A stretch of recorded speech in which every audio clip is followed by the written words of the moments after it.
సుధాకర్ వినోదాత్మక పాత్రల్లో నటించడం ప్రారంభించాడు. అతను దక్షిణ భారతదేశంలో ప్రసిద్ధమైన హాస్యనటుడు మరియు నటుడు. 'కిలగే పోగుం రైల్' చిత్రంలో సుధాకర్, రాధికకు జోడీగా హీరోగా తన అరంగేట్రం చేశాడు. అతను 600కు పైగా దక్షిణాసియా చిత్రాల్లో పాల్గొన్నారు. సుధాకర్ భారతీయ నటుడు, హాస్యనటుడు మరియు చిత్ర నిర్మాతగా పేరు పొందారు. ఆయన 1959 మే 18న జన్మించారు. తమిళం మరియు తెలుగు చిత్రాల్లో ప్రధానంగా నటించి 600కు పైగా సినిమాల్లో పాత్రలు పోషించారు. ఆయన అనేక తెలుగు చిత్రాలు నిర్మించగా అందులో 'యముడికి మొగుడు' ఒకటి. ఆయనకు 2 నంది అవార్డులు లభించాయి. సుధాకర్ ఆంధ్రప్రదేశ్‌లోని ప్రకాశం జిల్లా మార్కాపురంలో జన్మించాడు. అతని తండ్రి డిప్యూటీ కలెక్టర్.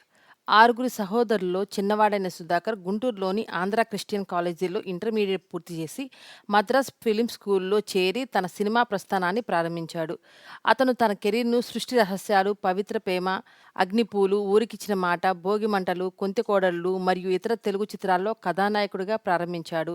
అనంతరం అతను హాస్య పాత్రల్లో నటించడం ప్రారంభించాడు. అవి అతనికి ఎంతో సరిపోయాయి. అతని విభిన్నమైన మాటల సరళి కారణంగా 1980 మరియు 90ల్లో హాస్యనటుడిగా ఎంతో గుర్తింపు పొందాడు. ప్రత్యేకమైన డైలాగ్ ఉచ్చారణతో ప్రేక్షకులను ఆకట్టుకుని ప్రఖ్యాతి పొందాడు. ఇంటర్మీడియట్ పూర్తి చేసిన తర్వాత సుధాకర్ మద్రాస్ వెళ్లి మద్రాస్ ఫిల్మ్ ఇన్స్టిట్యూట్లో చదువు ప్రారంభించాడు. అక్కడ ఆయన తోటి నటులైన హరిప్రసాద్ మరియు చిరంజీవిని కలుసుకున్నాడు.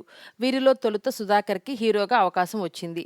ఆయన ప్రముఖ తమిళ చిత్రం 'కిలక్కే పోగుం రైల్'లో రాధికా సరసన కథానాయకుడిగా నటించాడు. ఇది విమర్శకుల ప్రశంసలు పొందింది. తర్వాత సుధాకర్ తమిళ సినీ పరిశ్రమలో తనకంటూ ఒక గుర్తింపు తెచ్చుకున్నాడు.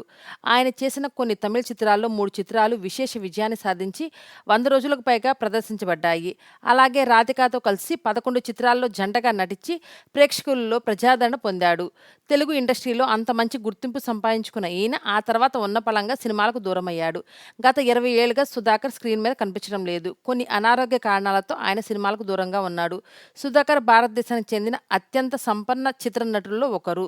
వికీపీడియా, ఫోర్బ్స్, బిజినెస్ ఇన్సైడర్ ప్రకారం సుధాకర్ యొక్క సంపత్తి $5 మిలియన్. ఈ వీడియో గురించి మీ సలహాలను కామెంట్ రూపంలో తెలియచేయండి. ఈ వీడియో కనుక మీకు నచ్చినట్లయితే లైక్ చేయండి, సబ్స్క్రైబ్ చేయండి.